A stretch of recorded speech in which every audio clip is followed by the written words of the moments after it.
communication TGV sy ny mpikambana ao congrès sy ny tetezamita Tsiebo Mahaleo.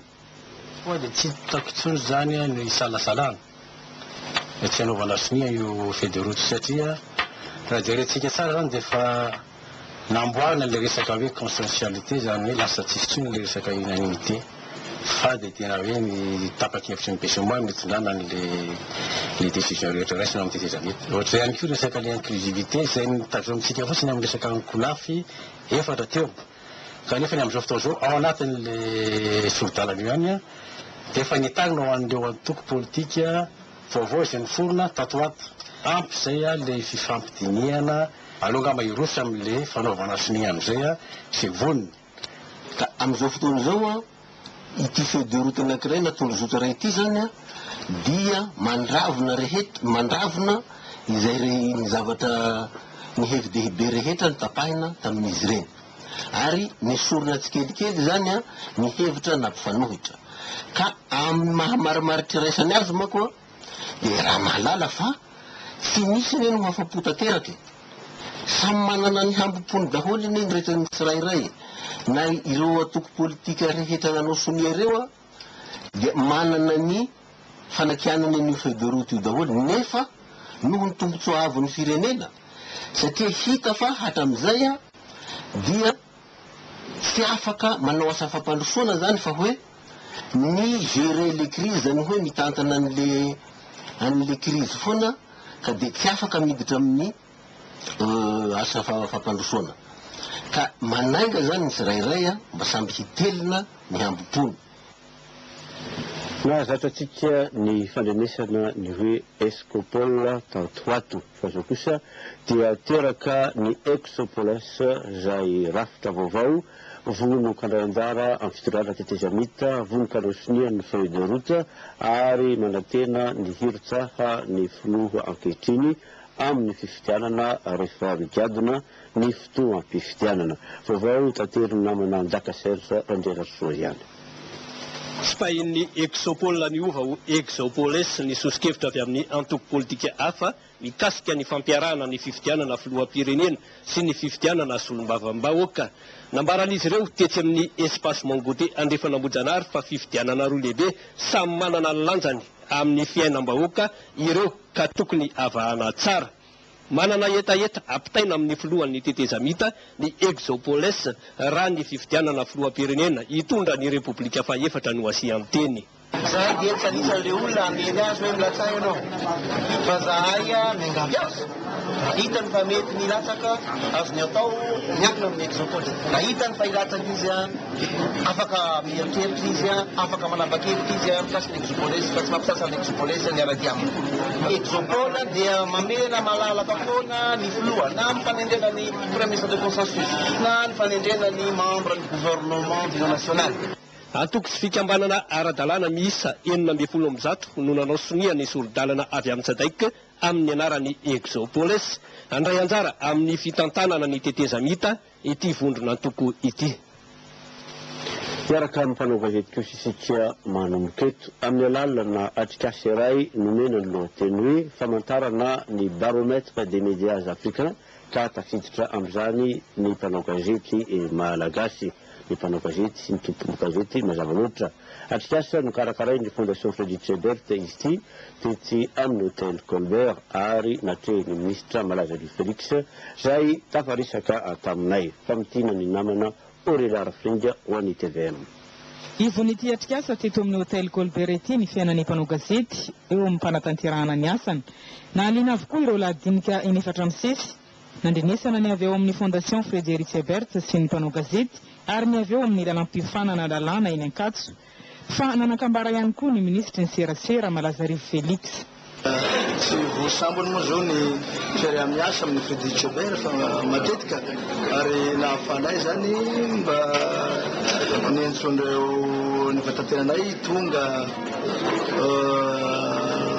mijery ary nanatrika sy andray anjara ihany koa fa mila ampianarana zay nataondreo mikasika ny asa ny fanaova gazety zava-dehibe ny indrindra ministera ny serasera satria zandraiky ary mifanojo tsara amin'izay andraikitra zay sahaniny zany ministera zany amin'ny alalan'ny ORTM ka araka ny kabary zay nataoko teo moa zany dia ito zany fiarah-miasa amin'ny feditsaber ary misy zay centre anankiray centre de formation CFOM ary Maiboaka izay rahantsika miasa akaiky dia akaiky tokoa amin'ny feditsaber ka zao mihitsy fa centre Ambavarana zao satria efa misy taona maromaro moa zay mba tsy lazava hoe lava loatra somary tapatapaka ihany zany zay formation amin'ny tegny fa zay fa mbola volana eo ifanarahana fiarah-miasa amin'ny feditsaber izay ka misy manantena fa araka ny resaka zay fanaovako tamin'ny représentant président feditsaber eto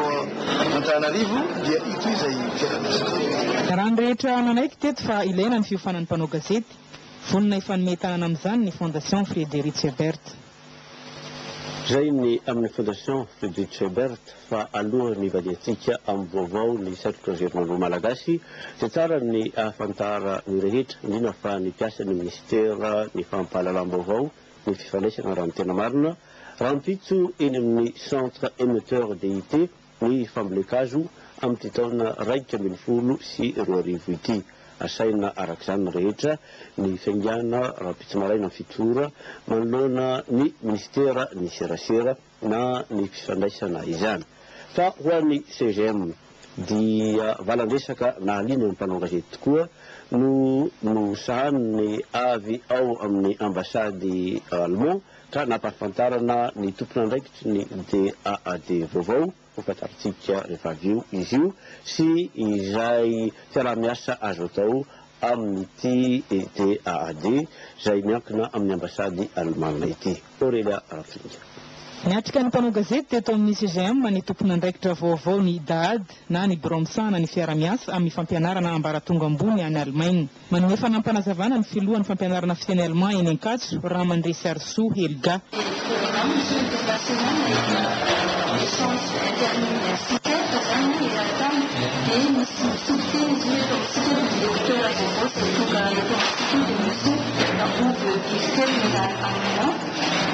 Officiellement, les sciences universitaires, c'est ça, nous avons parlé de la français, et nous avons le siège du partenariat le siège du Cameroun, le siège du ministre de la Canada, qui est dans le Cameroun, la dernière fois, nous avons parlé de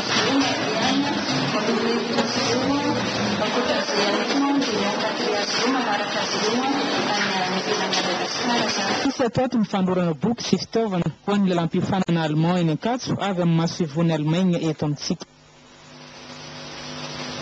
Sady mitondra ny anarana maha tompona andraikitra ny DAAD ity tompona andraikitra avy any Allemagne ity no lecteur ihany koa eny Ankatso zany hoe fampianatra amin'ny lalam-piofanana Allemand izy mandritra ny telo taona arahiny televisionna maso akaiky ity raharaha ity mba hisiany fiarah-miasa eo amin'ny CGM sy ny fondation Frédéric Ebert. Fa manomboka eto dia hiresaka fahasalamana isika indroa-miantaona. Ny voalohany iarahana amin'ny fikambanana eo anivony firenena mikambana misahana ny mponina indrindra ny faharoa ny fahasalamana ankizy na pédiatrie izany. Atombotsika ary amin'ny vaovao iarahana ny UNFPA sy ny ministera ny fahasalamana izany fanohizana ny vaovao izany. Fitaovana maro toy ny fitaovana itsinjovana ny marary indrindra fa ireo fitaovana hoentina ampihenana ny tahampahafatesany reny eo am-piterahana motodi ho an'ireo CSB sy hôpital lavitry ny tanan-dehibe solotsaina 30 ary fanafody fandrindram-piterahana ho an'ireny mpianakaviana no natolotry ny FNUAP na ny fikambanana misahana ny mponina eo anivon'ny firenena mikambana tetsy amin'ny foibe mpitsinjara fanafody salama. CSB rehetra eto Madagasikara zany dia mahazo amin'ireo fanafody izay nomeny ny UNFPA teo ireo zany araka ny lazain'ny ministra teo dia entina ampihenana ny fahampahafatesany reny fiterahana sy ihany koa amin'ny fahasalamany reny sy ny zazo ka mahazo ireo ny eraky Madagasikara kanavaka.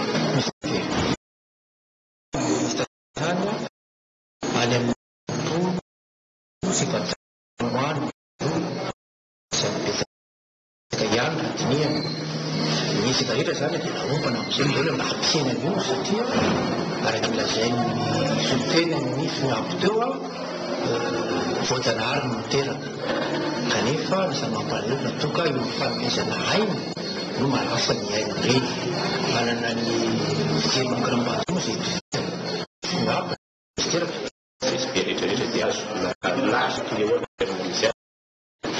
ary amin'ity taona ity dia mbola fanafody taona ny aby zay amin'ny fiarah-miasa zay ataony ministère santé ary mety mbola mipesiky noho io zay moa mandesilavitra fa amin'izao ary ny population no tena mila zany hoe fanafody ampiarahary zany ananak'izay moa zany siège miaraka ny New York. Matotra ny fiarah-miasa eo amin'ny FNUAP sy ny Ministeran'ny Fahasalamana tanjona ny ampihenanan'ny tapa-fahatesan'ny zaza ary ny fanatsarana ny fahasalaman'ny reny. Ohatra amin'ny HJRA indray isika miaraka amin'ny tompon'andraikitra ny fitsaboana ny ankizy rehefa izay dia hirosotra miady amin'ny Andimbalala miaraka amin'ny Ministera ny Agriculture aorian'izay hoe ny Ambohimanga miaraka amin'ny UNESCO miaraka ihany koa amin'ny rapatoa ministry ny kolotsaina sy ny vakoka dia ary aloha ohatra amin'ny HJRA ampefinoa. Mahatratra 20 isan-kerinandro ny zaza latsaky ny 12 taona miatrika fandidina ato amin'ny isam-pandaharah misana manokana ny fandidinany ankizy eto amin'ny hopitaly HJRA. Ny herin'ny sy ny fahasembanana hatrany am-boka no voalazan'ny mpitsabo fa aretina mahatonga ny maro anisa amin'ireo ankizy tsy maintsy didinina. Manampy amin'ny fitsaboana ireo zaza ny fanomezana azy fahafahana miaina amin'ny tontolo mahafinaritra.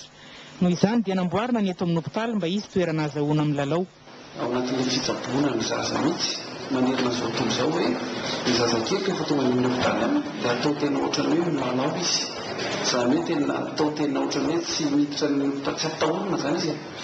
Ohatran'ny hoe mieritreritra hoe any tokantrano ihany izy no tonga dia milalao izy dia misy fampianarana atao anazy misy kilalao menana azy ireo misy animatrice koa misy animatrice bénévole zany hoe mpampianatra bénévole misy vazaha mihitsy ary amin'ireo animatrice ireo misy gasy tonga eo indroa isan-kerinandro zareo dia mampilalao an'ilay zazakely. Nanome ny loko rehetra nampiasaina teto ny orinasa UPMA. Ny gasnet kosa ny antoka ny fandravahana tamin'ny sary. Nanolo-tanana ihany koa ny laboratoire Sanofi.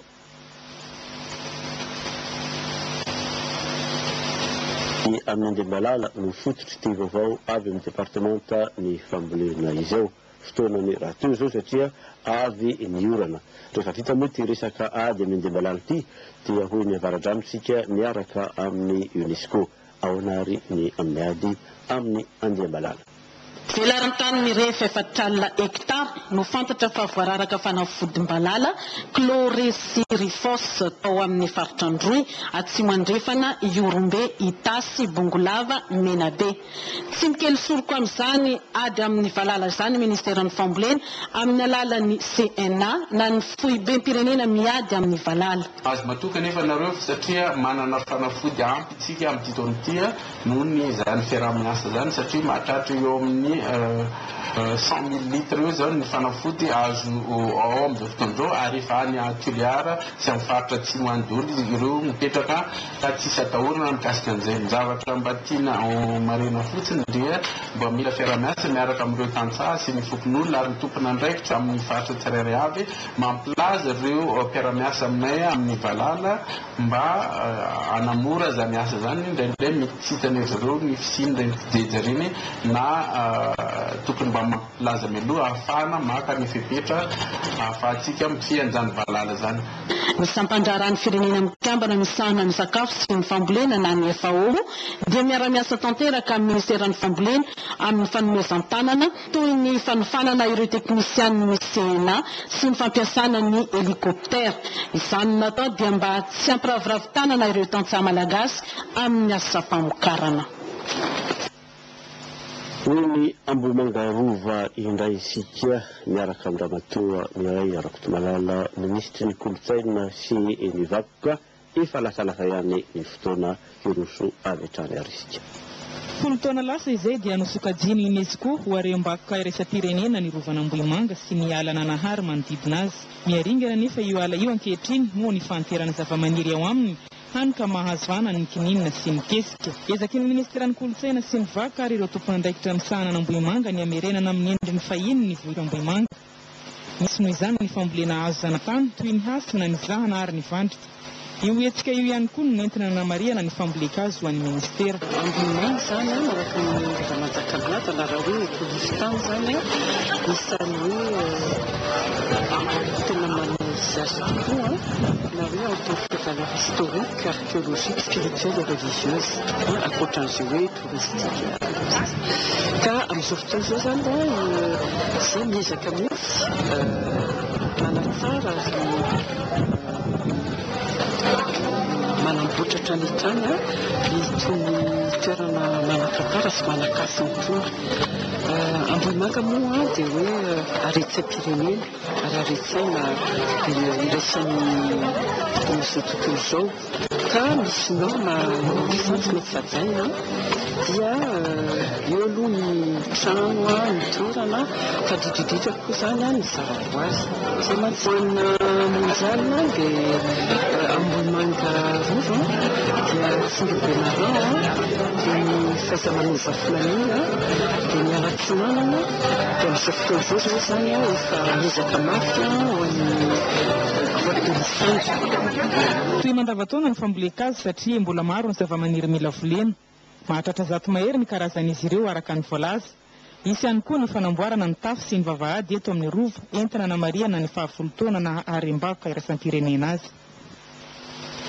Lasa tsy fanadino tokoa hoy ny fahendrena malagasy tapitra ny vaovaontsika zao alina zao na dia mbola mivosa aza ny vaovao ny Champions League, ny poker izay vombaka teratany session ny loka malagasy ny faharoa, ny vaovao ny département Andrano, ny fanampiana AVB NGRC ho an'ny Traboina, ny an'ny police nationale indra fa nahetsika amin'ny tolakandro ny sabotsy zao tsy adino ihany koa ny vaovao azo tamin'ny zanabolana. Haroseto afaka fotoana fohy ny vaovao amin'ny fiteny frantsay, ny tena kosa mametraka ny mandram-piona vetivety tomboky lasy tomboky vavy.